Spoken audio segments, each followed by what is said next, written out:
একদম লাল লাল করে ভুঁড়িটাকে খাওয়ার উপযোগী করছি ভেজে। তো এটা একদিনে করি নাই, অনেক দিন সময় লাগছে। আমি প্রায় 1 সপ্তাহ যাবত আমি এই ভুঁড়িটার পিছনে সময় দিতেছি, রান্না করতেছি, একদিন একদিন করে একটু একটু করে জাল দিয়ে একদম এটা খাওয়ার উপযোগী করছি। এখন যদি এই ভুঁড়িটা একদম গরম গরম ঝরঝরা ভাত দিয়ে খাওয়া হয় তাহলে খুবই ভালো লাগবে খেতে।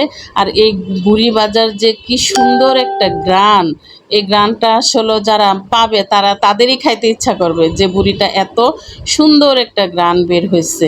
আর একদম তেলটা আলাদা হয়ে গেছে, তেলটার উপরে বুড়িটা ভাজা ভাজা লাল লাল হয়েছে।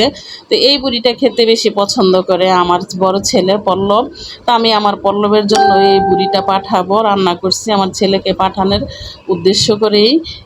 এই যে দেখেন আমি এখন বুড়িটা ঠান্ডা করে নিলাম এবং এটাকে আমি ছোট ছোট করে প্যাকেট করে নিতেছি। এইভাবে ছোট ছোট প্যাকেট করে দিলে গরম করে খেতে সুবিধা হবে।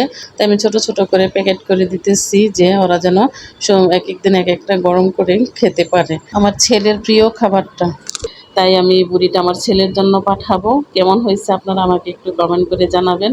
আর আমার এই বুড়ি রান্নার ভিডিওটা যদি আপনারা দেখতে চান তাহলে আমার আমি এই বুড়ি রান্নার ভিডিওটা পরের ভিডিওতে দিয়ে দিব, কিভাবে আমি বুড়িটা রান্না করেছি। আপনারা আমাকে একটা লাইক দিয়ে আমার পেজটাকে ফলো করে আমার সাথে থাকেন। আল্লাহ হাফিজ।